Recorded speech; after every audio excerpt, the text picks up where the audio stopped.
In the Baker case, Your Honor, I know you've read it, heard what you just said.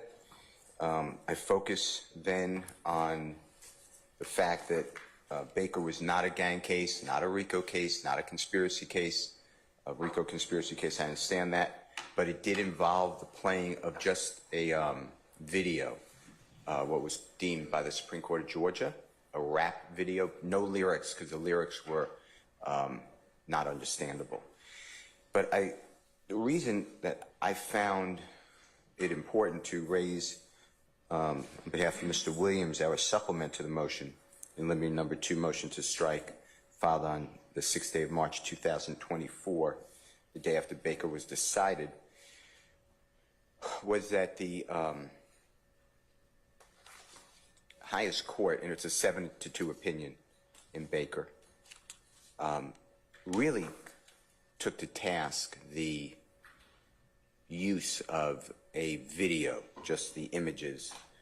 The video was, and I'm quoting from Baker, the video was glorifying violence and gun violence and a sort of street life, glamorizing it.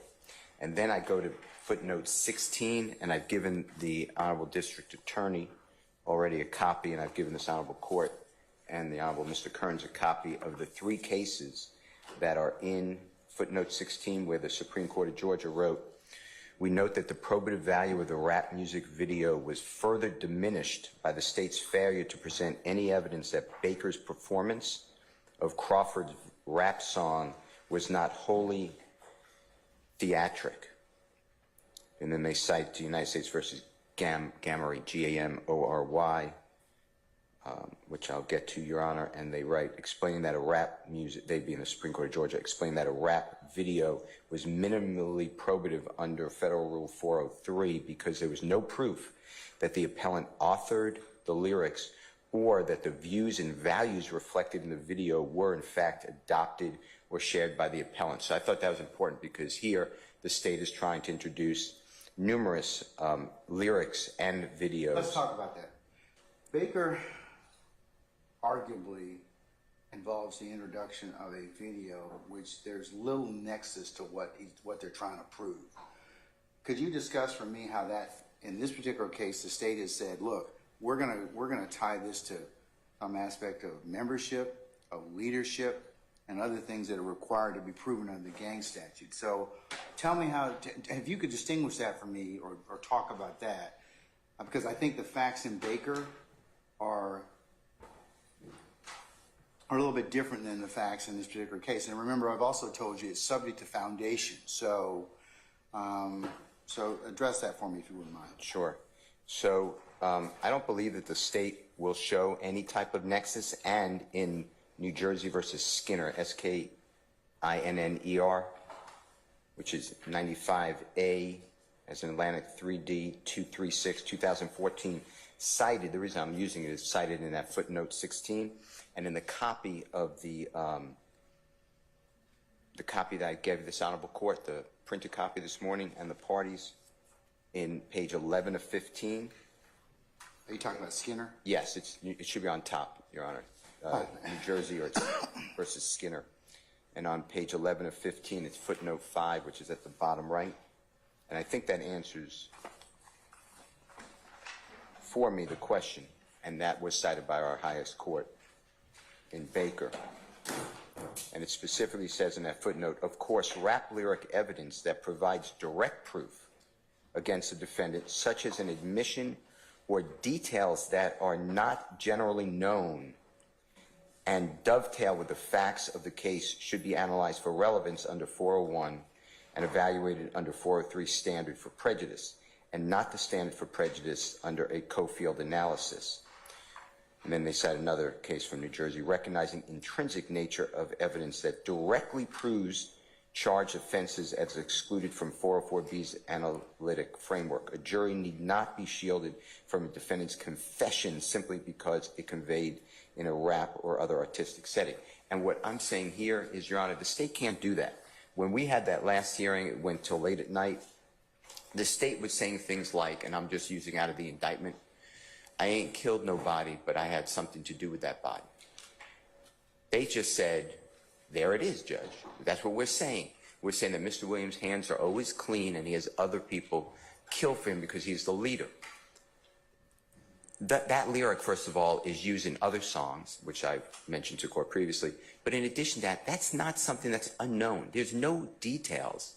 There's no nexus. This honorable court, to admit that, is just admitting the artistic work, doesn't know if it points to any type of killing. It just goes to propensity. And I believe under Baker, 403 analysis should shield it. So I hope that answers your question, but that's what Skinner says to me from New Jersey. That was cited by our highest court. In Commonwealth of Massachusetts versus Gray, which is another case I've given this honorable court and the parties, and it's on page 12. Oh, I'm sorry, it's 978 New England, or New Northeast 2D, NE 2D 543, 2012. On the opinion that I've given to this honorable court and the parties on page 12. Up 13? Yeah. Okay. On the left-hand side, the first full paragraph, it's in the center of 12. The video, I'm just reading what the court wrote from New Jersey. The video was produced at an unknown point in or before 2005 and was available on a commercial website promoting rap artists. The defendant did not write or perform the lyrics or produce the video, and it was not found in his possession. The lyrics show no connection to the defendant that would suggest that they were, biographical, or otherwise indicative of his own motive or intent at the time of the shooting. Yet the video was admitted specifically as an asserted statement of gang allegiance by the defendant based on Sheehan's, which is S-H-E-E-H-A-N, apostrophe S, voir dire testimony to its meaning. Even if the video had contained direct statements of the defendant's gang allegiance, we are not persuaded by the opinions of courts in other jurisdictions that view rap music lyrics not as art, but as ordinary speech, and have allowed their admission in evidence as literal statements of fact or intent without contextual information vital to a complete understanding of the evidence.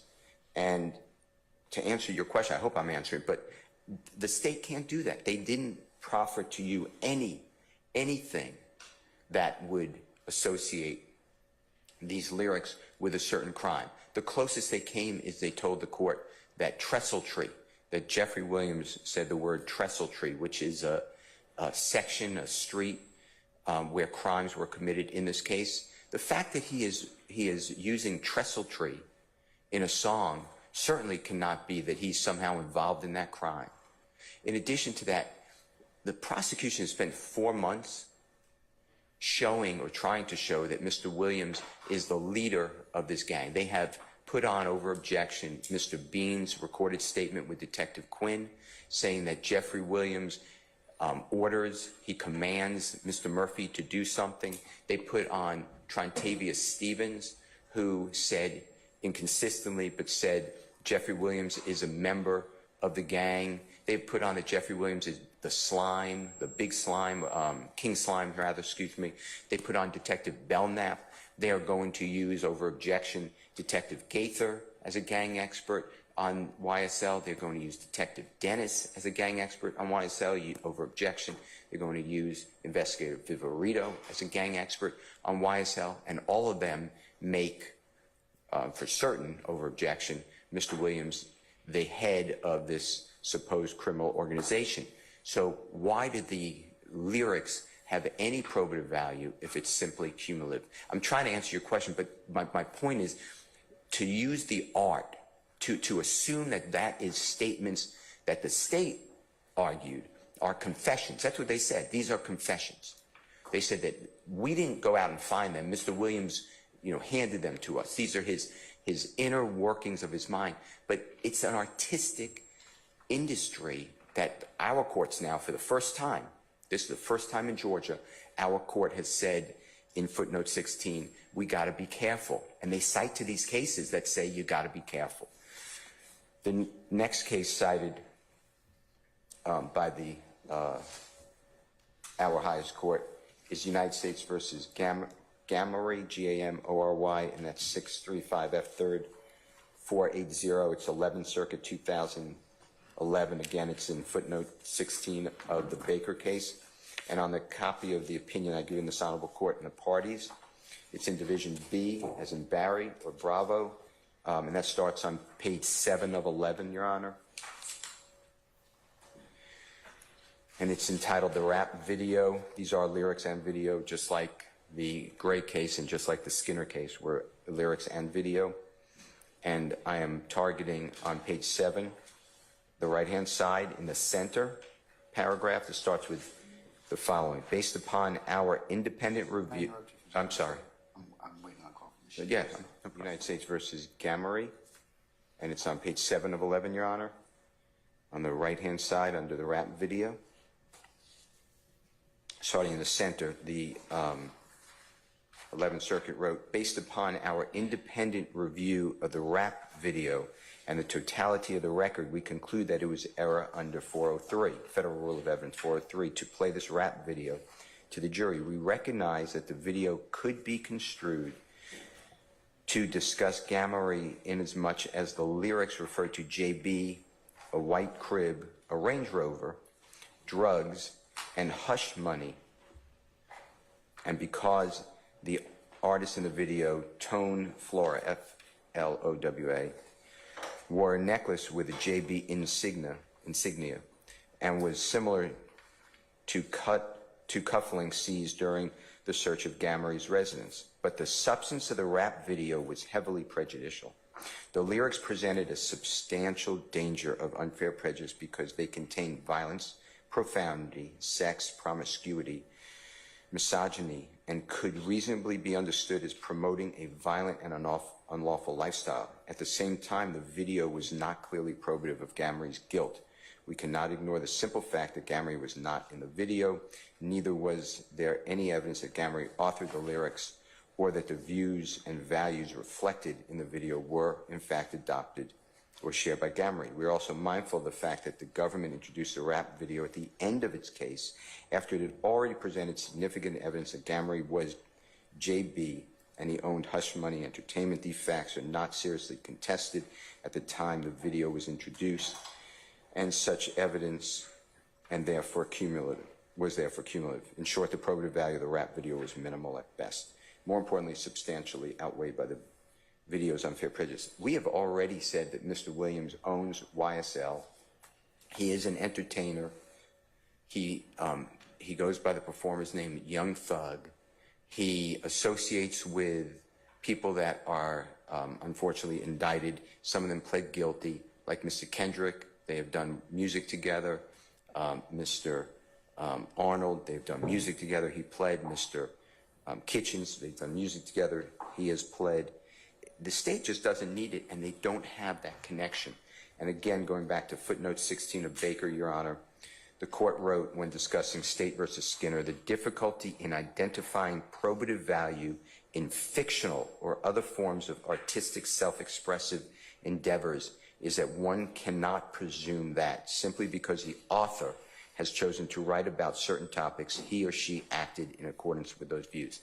And all I believe is going to happen is you play those videos with those lyrics, or you have somebody say, here are the lyrics, taken out of context, then the jurors will be horrified and be prejudiced, as was in Baker.